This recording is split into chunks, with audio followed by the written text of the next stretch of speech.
All right, welcome back for another Slow Down Sunday, everyone. You're gonna have to forgive me for if you hear me hacking up a couple times in the stream. Okay. Long story short, remember in my last week's stream when I mentioned that I had a bit of a sore throat that I had to cut the stream short for? And I went to the doctor and they said I had congestion. Turns out that was wrong. Turns out I actually had an infection in my throat. Don't worry, it's nothing too serious. Just had to go for a couple rounds of antibiotics, some steroids, and I should be just fine. I do feel a lot better than I did last week, though. I get the feeling that as soon as my head hits the pillow tonight, I'm just going to be out like a light. Because I have not had a decent night's sleep in a week. And my darling boyfriend's like, even when I was here? And I'm like, yeah, babe, even when you were here, because I love the man, but oh God, does he snore when he gets into a deep sleep. I have earplugs that I wear to block it out as much as it can. And yeah, they work for the most part. But still.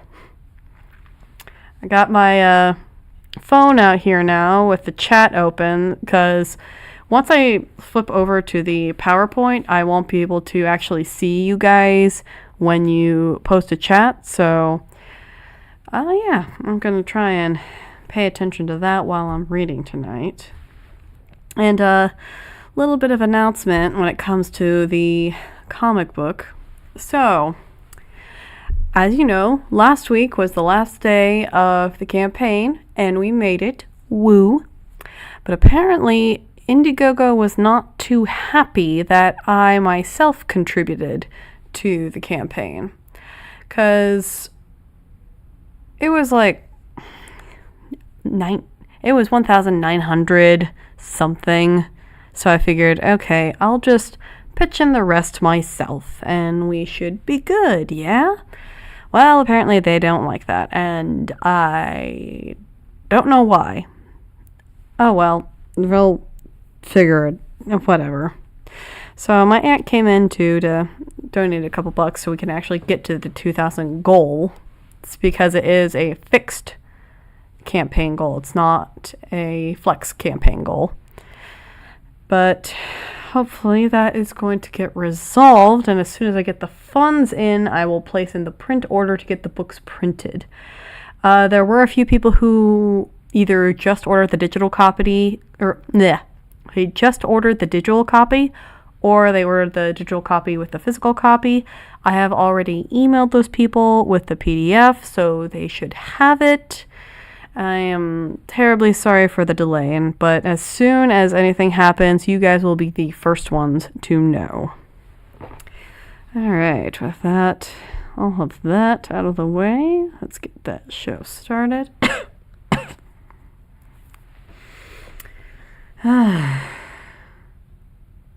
You know that piece right after you start getting over being sick? It's a lovely feeling.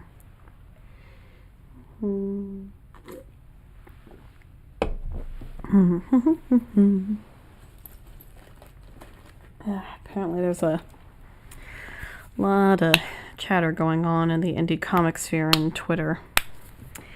And it's the usual suspect who's been stirring up drama. I think tomorrow I'm going to be doing 2 different topics that I've been wanting to talk about. I swear I'm going to start making videos at one point, but 2 topics I want to talk about tomorrow. One is this whole, men aren't reading books anymore, what the hell, me? And the second one is what the hell is going on with indie comics and Comicsgate these days, because it is. It's getting weird. It's getting weird on this side of the internet. Oh yeah, I got Heroic Tales in the mail last week, or a week and a half ago, I should say. And there is a very interesting twist in that one.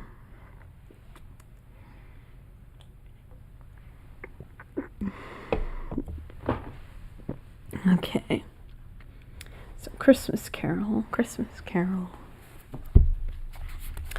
We're still on to Marley's Ghost, but so if you want to pick up on where we are,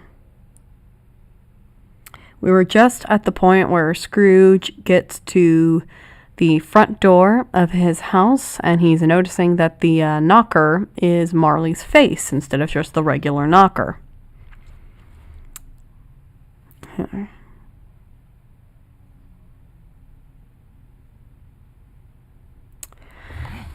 I think I stopped there.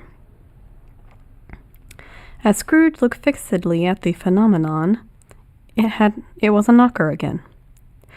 To say that he was not startled, or that his blood was not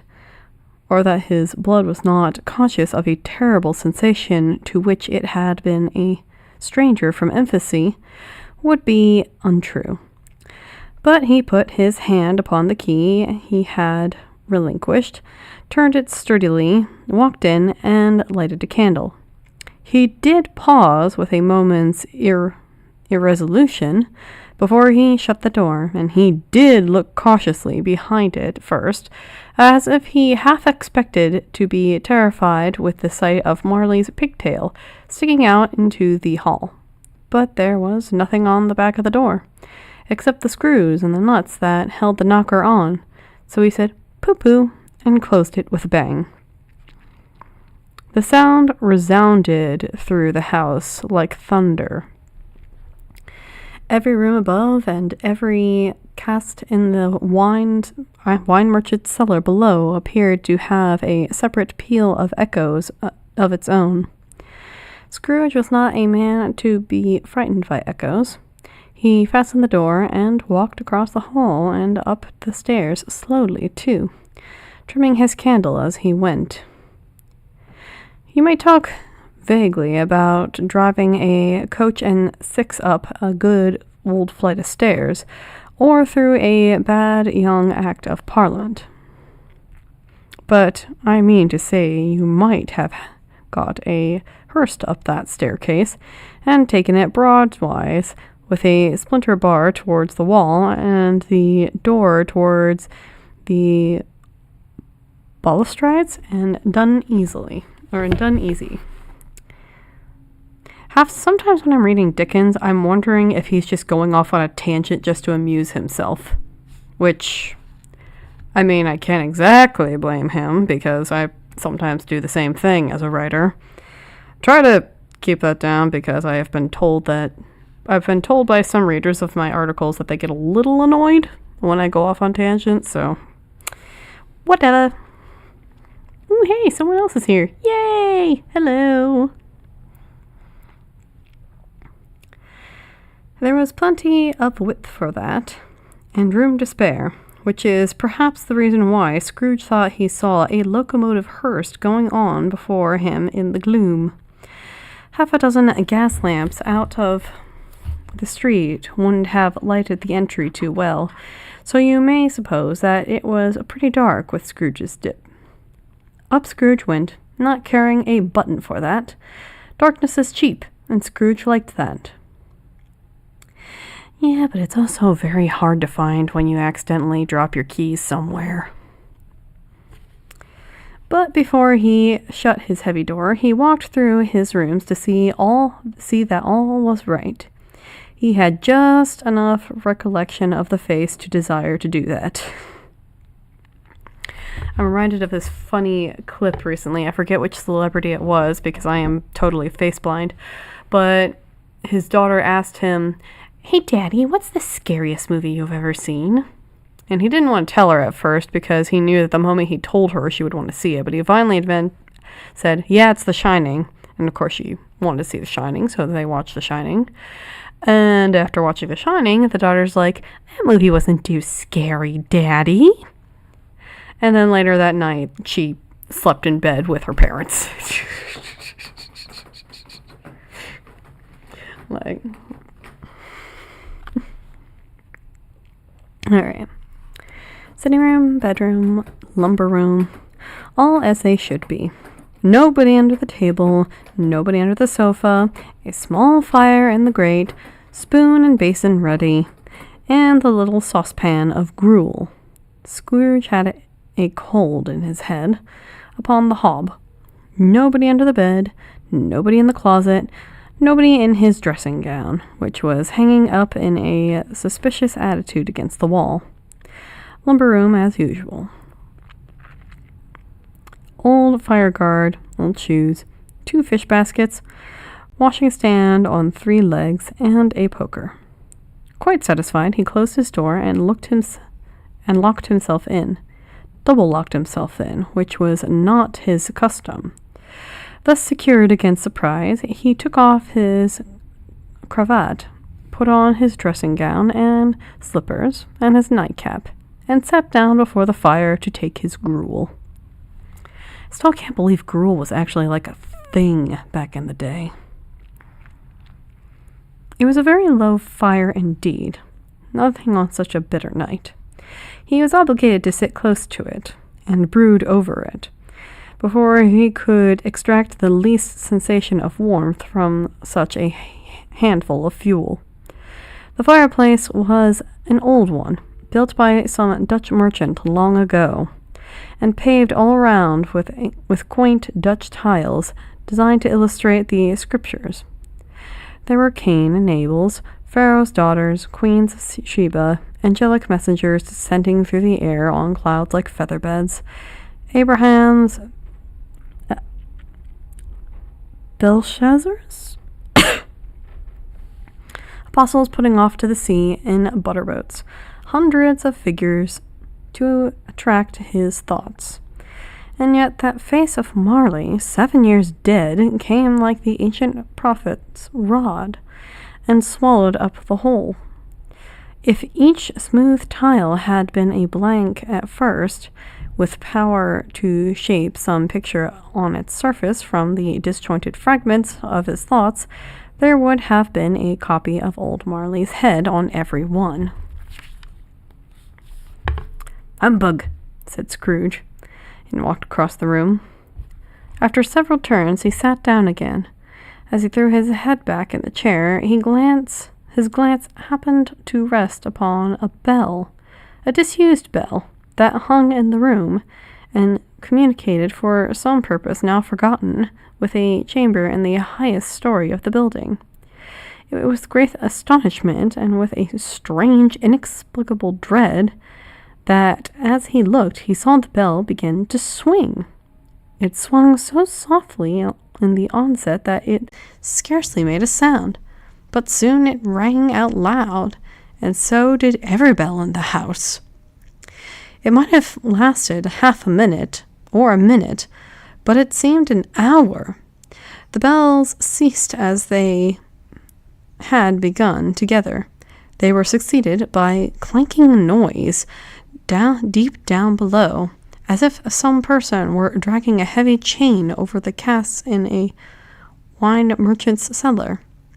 Scrooge then remembered to have heard that ghosts in haunted houses were described as dragging chains. The cellar door flew open with a booming sound.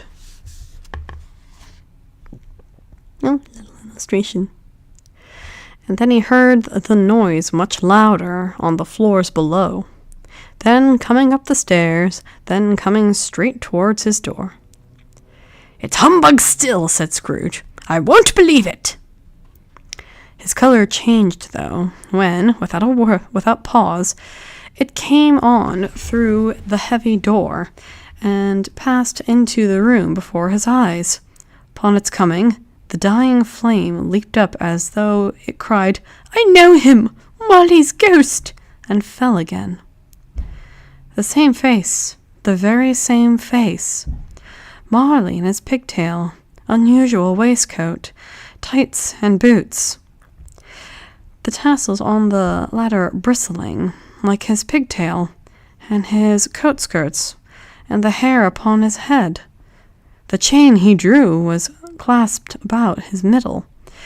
It was long, and wound about him like a tail, and it was made, for Scrooge observed it closely, of cash boxes, keys, padlocks, ledgers, deeds, and heavy purses wrought in steel. His body was transparent, so that Scrooge, observing him, and looking through his waistcoat, could see the 2 buttons on his coat behind. Scrooge had often heard it said that Marley had no bowels, but he had never believed it until now.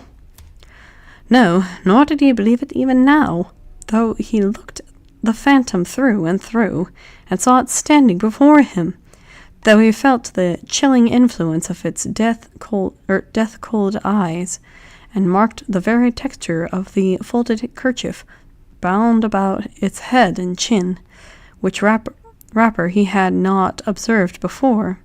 He was still incredulous, and fought against his senses.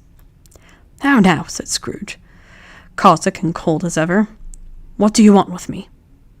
Much, Marley's voice. No doubt about it. Who are you? Ask me who I was. Who were you then? Said Scrooge, raising his voice. You're particular for a shade.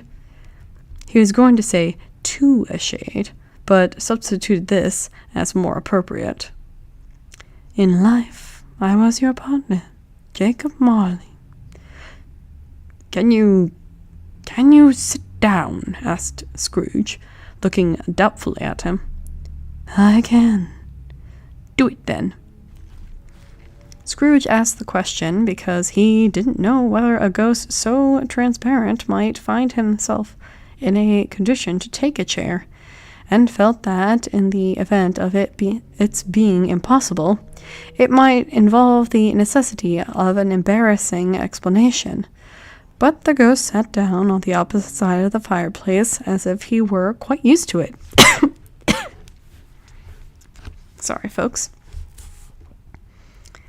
You don't believe in me, observed the ghost. I don't, said Scrooge. What evidence would you have of my reality beyond that of your senses? I don't know, said Scrooge. Why do you doubt your senses? Because, said Scrooge, a little thing affects them. A slight disorder of the stomach makes them cheats.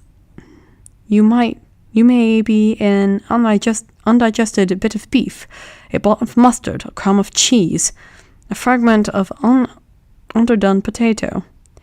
There's more of gravy than of grave about you, whatever you are.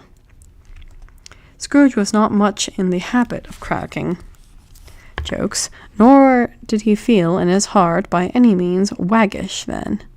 The truth is that he tried to be smart, as a means of distracting his own attention and keeping down his terror, for the spectre's voice disturbed the very marrow in his bones.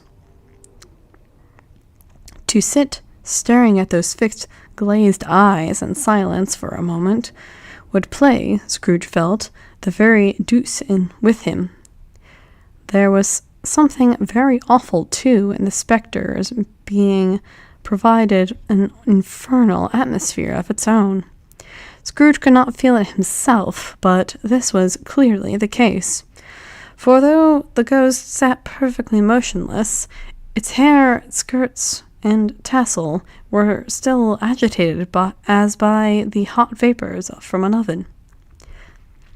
You see this toothpick? Said Scrooge, returning quickly to the charge, for the reason just assigned, and wishing, though it were only for a second, to divert the vision's stony gaze from himself. I do, replied the ghost. You're not looking at it, said Scrooge. But I see it, said the ghost, notwithstanding. Well, returned Scrooge, I have but to swallow this, and be for the rest of my days persecuted by a legion of goblins, all of my own creation. Humbug, I tell you! Humbug!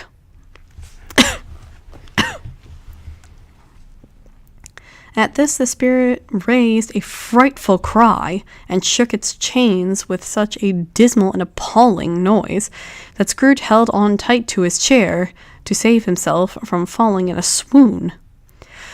But how much greater was his horror when the phantom, taking off the bandage round its head, as if it were to wear it indoors, its lower jaw dropped down upon its breast.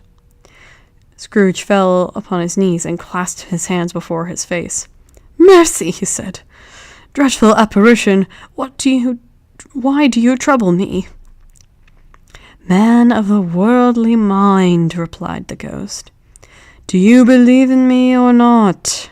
"I do," said Scrooge. "I must. But why do spirits walk the earth, and why do they come to me?" "It is required of every man," the ghost returned, "that the spirit within him should walk abroad among his fellow men and travel far and wide, and if that spirit goes not forth in life, it is condemned to do so after death. It is doomed to wander through the world. Oh, woe is me! And witness what it cannot share, but might have shared on earth and turned to happiness." Again the spectre raised a cry and shook its chain and wrung its shallow hands. "You are fettered," said Scrooge, trembling. "Tell me why." "I wear the chain I forged in life," replied the ghost. "I made it link by link and yard by yard. I girthed it on of my own free will, and of my own free will wore it. Is its pattern strange to you?" Scrooge trembled more and more. Or would you know," pursued the ghost, "the weight and length of the strong coil you bear yourself? It was full as heavy and as long as this 7 Christmas Eves ago. You have labored on it since. It's a ponderous chain." Scrooge glanced about him on the floor, and the expectations of finding himself surrounded by some 50 or 60 phantoms of iron cable, but he could see nothing.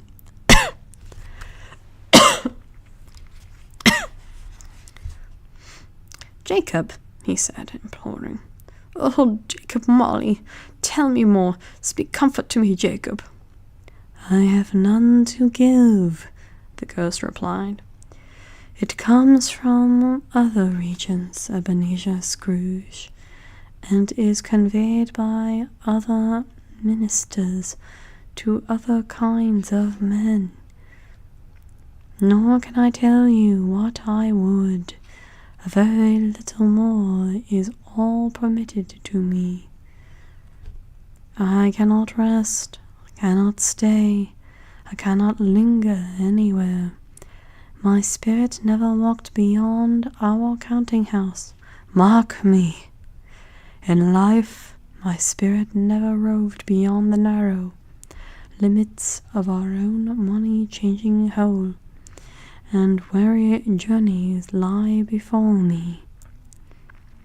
It was a habit with Scrooge, whenever he became thoughtful, to put his hands on his breeches pocket, pondering on what the ghost had said. He did so now, but without lifting up his eyes or getting off his knees. "You must have been very slow about it, Jacob," Scrooge observed, in a businesslike manner, though with humility and deference. "Slow?" the ghost repeated. 7 years dead," mused Scrooge. "And travelling all the time?" "The whole time," said the ghost. "No rest, no peace, incessant torture of remorse." "You travel fast?" said Scrooge. "On the wings of the wind," replied the ghost. You might have gone over a great quantity of ground in 7 years, said Scrooge. I love how he's still trying to do small talk even though he's talking to his dead friend. My lips are getting a little too dry.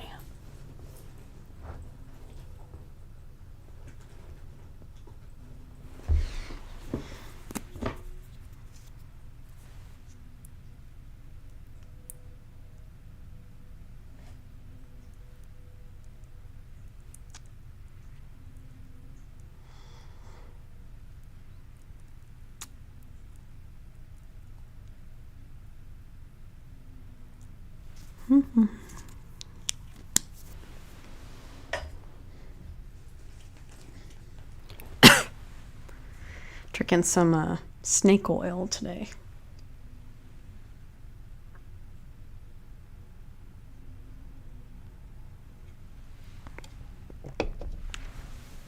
All right.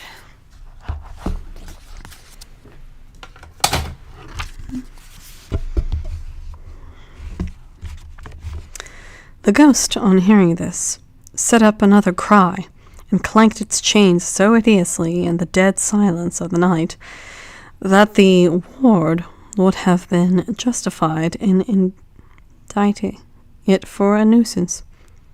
"Oh, Captain bound and double-ironed," cried the phantom, "not to know that ages of incessant labour by immortal creatures, for this earth must pass into eternity before the good of which it is susceptible is all developed.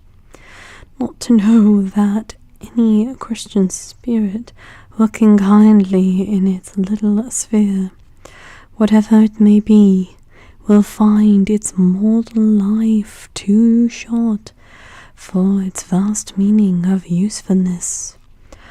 Not to know that no space of regret can make amends for one life's opportunities misused.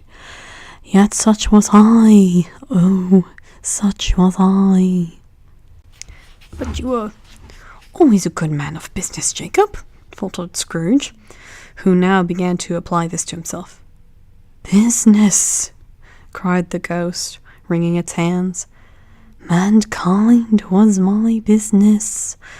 The common welfare was my business. Charity, mercy, forbearance, and benevolence were all my business. The dealings of my trade were but a drop of water in the comprehensive ocean of my business." It held up its chain at an arm's length, as if that were the cause of all its unavailing grief, and flung it heavily on the ground again. "At this time of the rolling year," the spectre said, "I suffer most.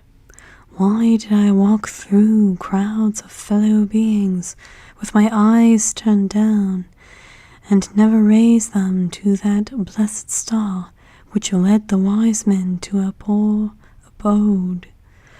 Were there no poor homes to which its light could have conducted me?" Scrooge was very much dismayed to hear the spectre going on at this rate, and began to quake exceedingly. "Hear me," cried the ghost. "My time is nearly done." "I will," said Scrooge. "But don't be hard upon me.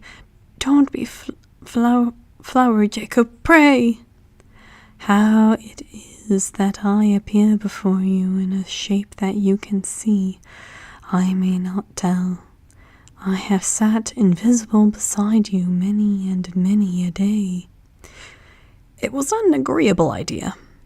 Scrooge shivered, and wiped the perspiration from his brow. "That is no light part of my penance," pursued the ghost. "I am here tonight to warn you that you have yet a chance and hope of escaping my fate.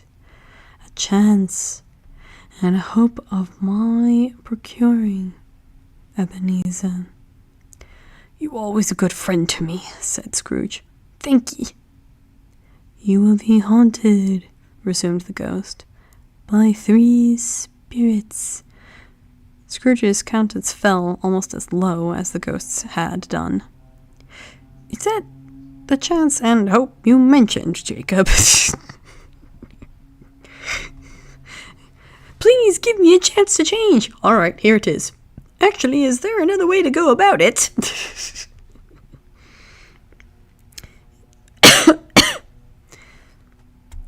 "It is."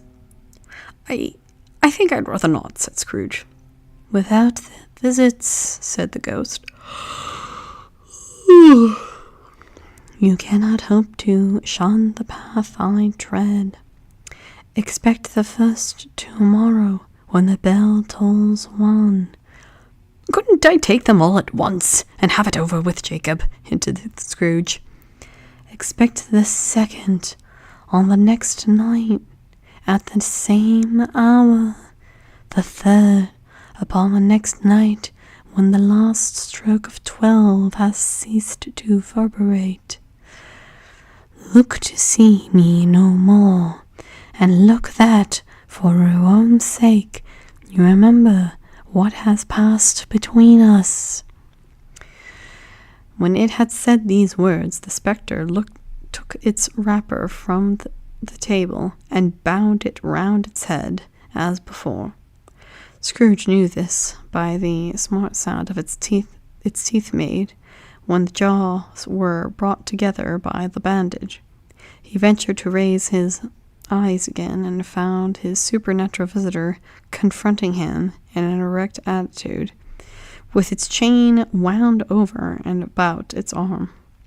The apparition walked backward from him, and at every step it took, the window raised itself a little, so that when the spectre reached it, it was wide open. It beckoned to Scrooge to approach, which he did. When they were within 2 paces of each other, Marley's ghost held up its hand and warning him to come no nearer. Scrooge stopped, not much in obedience as in surprise and fear, for on the raising of the hand he became sensible of confused noises in the air, incoherent sounds of lamentation and regret, wailing inexpressibly, sorrowful and self-accusatory.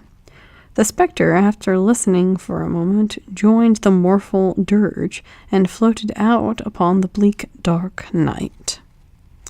Scrooge followed to the window, desperate in his curiosity. He looked out. The air was filled with phantoms, wandering hither and thither in the restless haste, and moaning as they went. Every one of them wore chains like Marley's ghost. Some few, though they might be guilty governments, were linked together. None were free. Many had been personally known to Scrooge in their lives.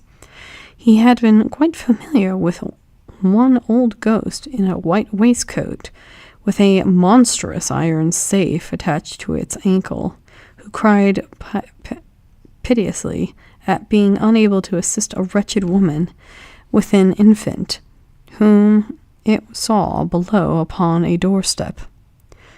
The misery with all of them was clearly that they sought to interfere for good in human matters, had lost the power forever.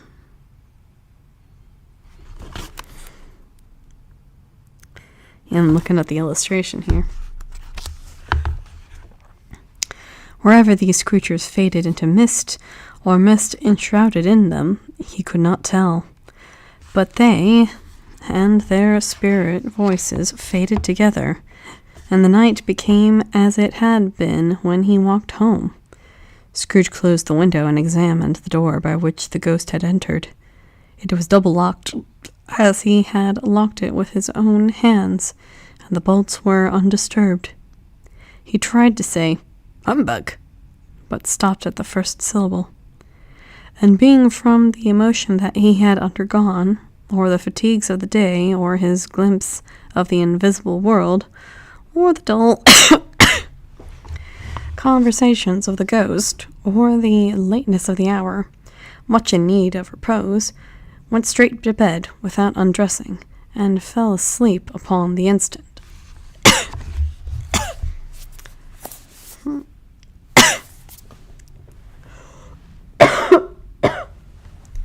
Yeah.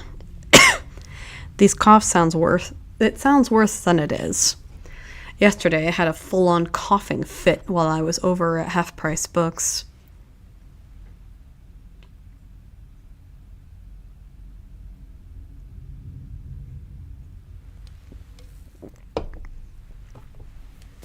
And I had to assure everyone I wasn't contagious anymore. It's just late stages of getting over being sick. Something I've always kind of wondered, because Marley reached out after death to get with Scrooge to be like, hey, dude, I'm having a crappy time in the afterlife and you're set up for the same fate, so listen to me so you don't suffer the same fate. Do you think that Marley's ghost would get a kickback from that? Like, I don't know, shortening of the chain, or maybe he gets forgiven for helping turn his buddy around? I don't know. I feel like the afterlife could go for like some checks and balances, or like some sort of reward system to get the ghosts to shape humanity into a better spot. I don't know. Alright, should we start with stave 2? Oh, we've got 20 minutes left, so you might as well start. Start it.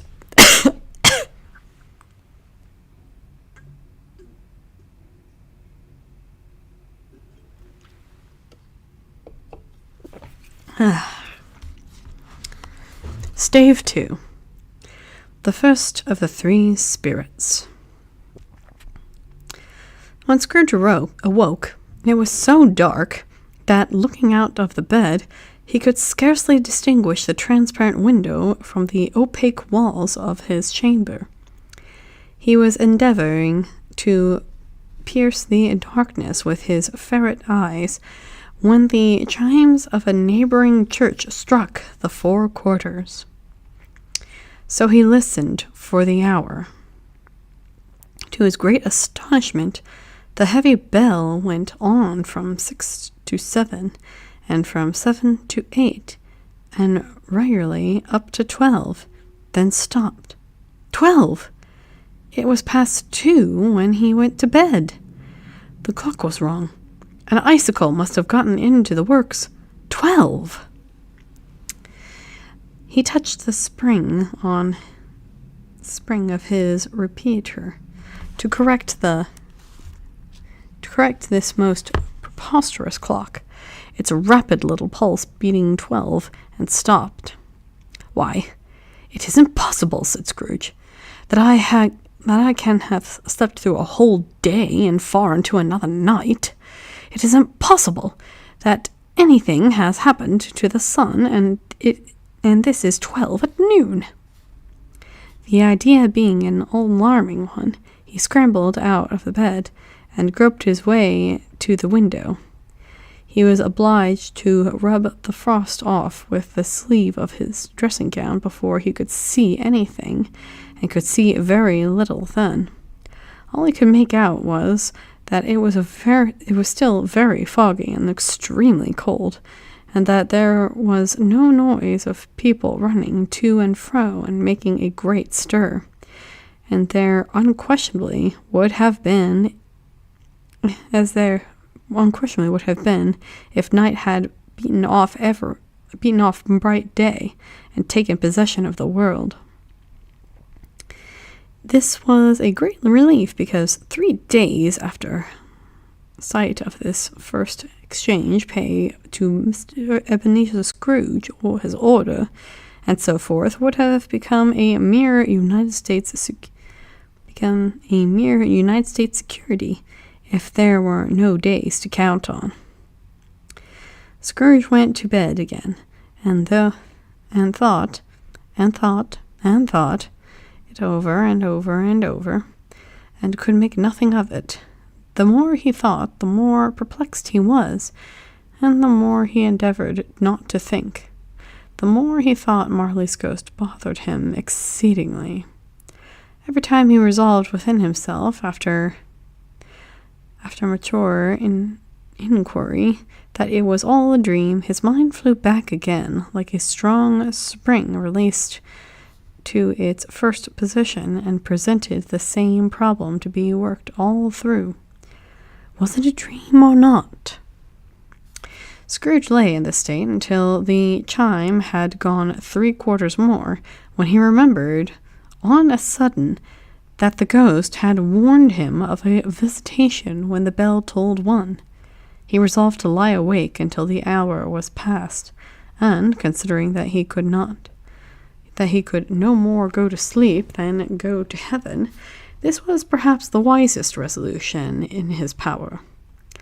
The quarter was so long that he was more than once convinced he must have sunk into a doze unconsciously, and missed the clock. At length it broke upon his listening ear.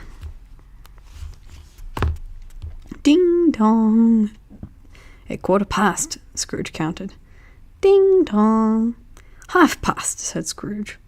Ding dong! 1/4 to it, said Scrooge. Ding dong! The hour itself, said Scrooge triumphantly, and nothing else. He spoke before the hour bell sounded, which it now did with a deep, dull, hollow, melancholy 1. Light flashed up in the room upon the instant, and the curtains of his bed were drawn. The curtains of his bed were drawn aside, I tell you, by a hand. Not the curtains at his feet, nor the curtains at his back, but those which his face was addressed. The curtains of his bed were drawn aside, and Scrooge, staring up into a half-recumbent attitude, found himself face to face with the unearthly visitor who drew them, as close to it as I am to you now, and I am standing in the spirit at your elbow. Interesting way to put that. It was a strange figure, like a child, yet not so like a child as like an old man, viewed through some supernatural medium, which gave him the appearance of having receded from the view, and being diminished to a child's proportion. Its hair, which hung about its neck and down to its back, was white as if it was as white as if with age, and yet the face had not a wrinkle on it, and the tenderest bloom was on the skin. The arms were very long and muscular, the hands the same, as if its holding were of uncommon strength. Its legs and feet, most delicately formed, were like those upper members bare. It wore a tunic of the purest white, and round its waist was bound a lustrous belt, the sheen of which was beautiful. It held a branch of fresh green holly in its hand, and a singular contradiction of that wintry emblem, and its dress trimmed with summer flowers. But the strangest thing about it was that from the crown of its head there sprung a bright, clear jet of light, which all this were visible, and which was doubtless the occasion of its using, in its duller moments, and great extinguisher for a cap, which it now held under its arm.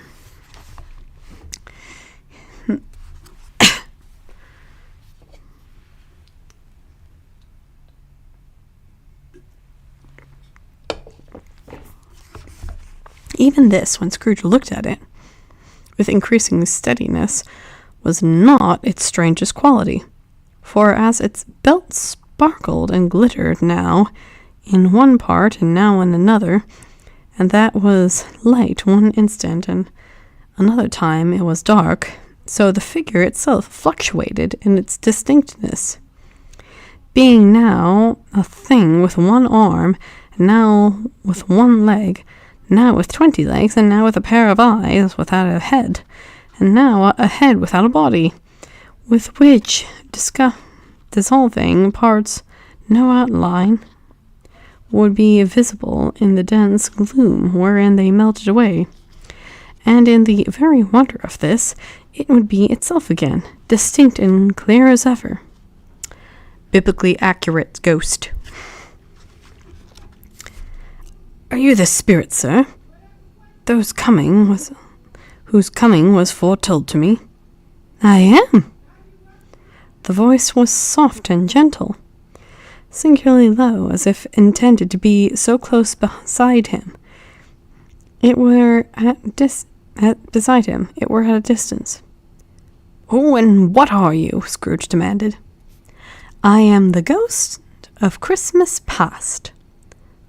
Long past? Inquired Scrooge, observant of its dwarfish stature. No, your past. Perhaps Scrooge could not have told anybody why, if anybody could have told him, but he had a special desire to see the spirit in his cap, and begged him to be covered. What? Exclaimed the ghost. Would you so soon put out with worldly hands the light I give? Is it not enough that you are one of those whose passions made this cap, and forced me through the whole trains of years to wear it low upon my brow? Scrooge reverently disclaimed all intention to offend, or any knowledge of having willfully bonneted the spirit at any point in his life. He then made bold to inquire what business brought him there. Your welfare, said the ghost. Scrooge expressed himself much obliged, but could not help thinking that a night of unbroken rest would have been more conducive to that end. The spirit must have heard him thinking, for it said immediately, Your reclamations, then. Take heed. It put out its strong hand as it spoke, and clasped him gently in the arm. Rise, and walk with me. We got about 8-ish minutes left. I don't want to get too far into chapter 1. We could save the rest for next week. Let's get an actual bookmark here. This entire time I was having a pen hold up everything. So I got a post-it note here. Just fold it in half so the sticky side don't get in. Trying to remember the first time I saw anything Christmas Carol related. It has been years since I've first seen A Christmas Carol. And of course, A Christmas Carol is pretty much everywhere.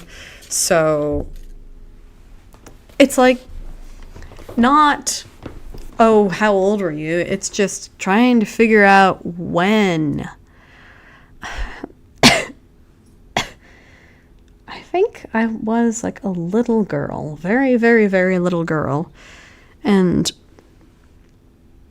my parents took me to like a local play that was putting on A Christmas Carol. But, yeah, I think that was my first real exposure to A Christmas Carol. Other than that, it was the George C. Scott version that I am most familiar with. And actually, I hadn't seen the Muppets Christmas Carol until a few years ago, which is strange because you'd think that I would have been exposed to that first as a kid, but nope, I got exposed to a local play. Let's see. I think my favorite version of A Christmas Carol I think it has to be the old black and white version. Yeah, it's one of the older black and white versions that you can find free on YouTube. Is probably my favorite. I don't know why, but older movies, I like the way that they speak. It's so clear and it's so to the point, where there's no like loosey-goosey trying to figure out, adaptations or whatnot. Ugh. Trying to run out the clock. Do I have any more announcements? I don't know. Not really.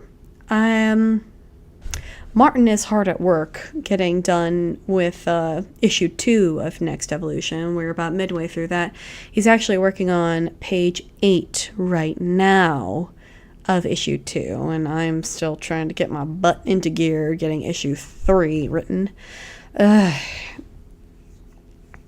It's been a hard couple of weeks, so I haven't been able to actually sit down and write anything of note.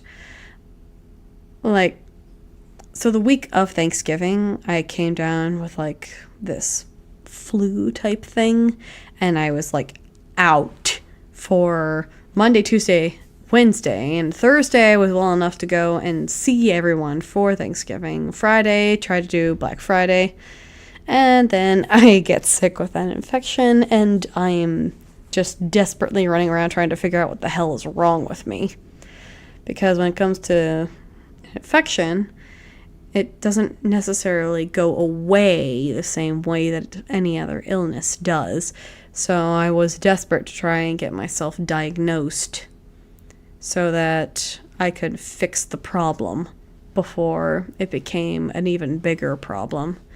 And, oh yeah, I did not mention this. So, the day after my last stream, I lost my voice. Like, I legitimately sounded like I was a 2-pack-a-day smoker. I had legitimately lost my voice. And I couldn't whisper, couldn't yell. And everybody was like, oh God, you sound awful. And I was at that point then I realized, okay, this is not just congestion. This is definitely something else. So, not looking forward to the hospital bills. It wasn't a hospital bill. I went to the urgent care twice.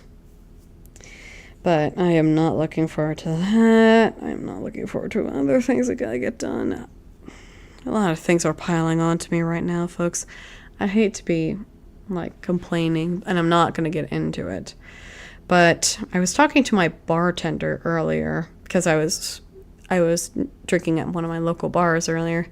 And I was regaling to her, because I know her. Like, we know each other. It's gotten to the point where we're on a first-name basis. Make of that as you will. But I'm telling her everything that's going on.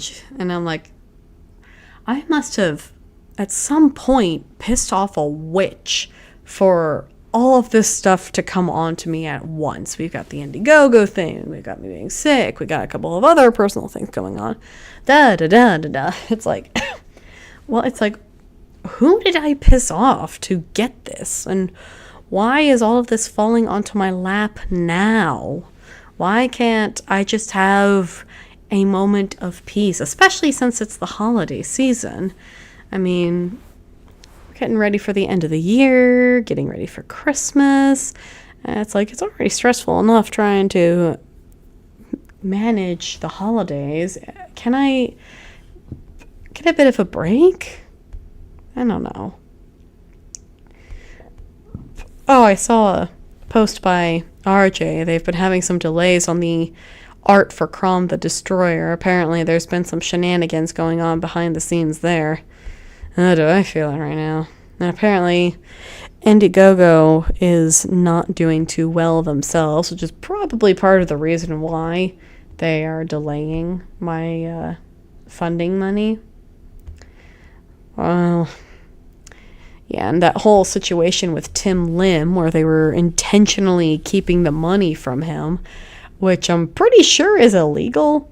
Like, yeah, you checked the boxes of terms and services, but at the same time, pretty sure it's illegal to literally steal the money that someone else raised.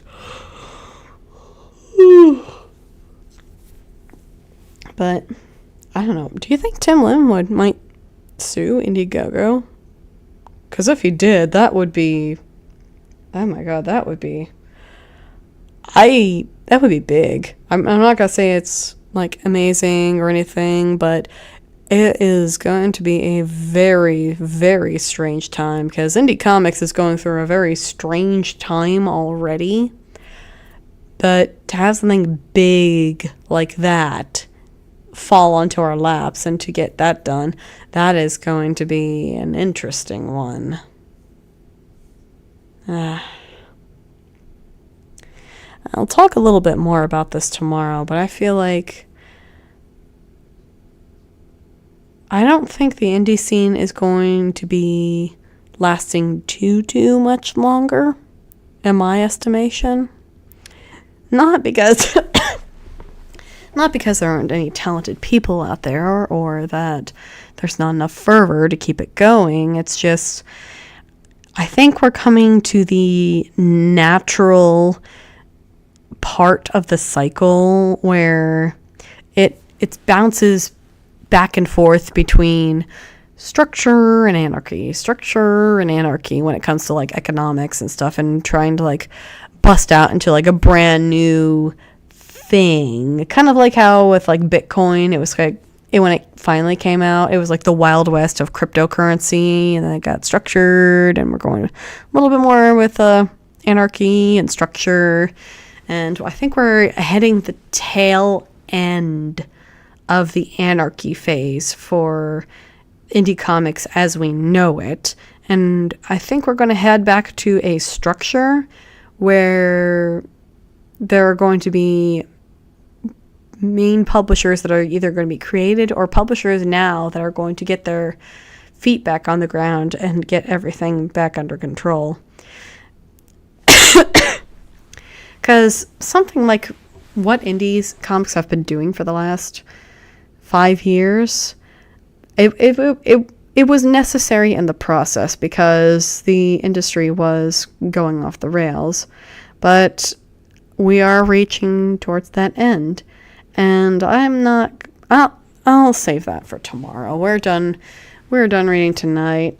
I need to go to bed. But thank you all for joining me tonight for a reading. You can come back on Sunday, and we will finish the first part and get into Scrooge's childhood, and we get to learn a bit about his mommy and daddy. Well, more about his dad. His mom's dead. I remember that part of the book. But thank you for joining with me. I am on... Oh, I probably should. I am on Twitter as my full name, Heather Veely. I'm also on Instagram at Heather Veely.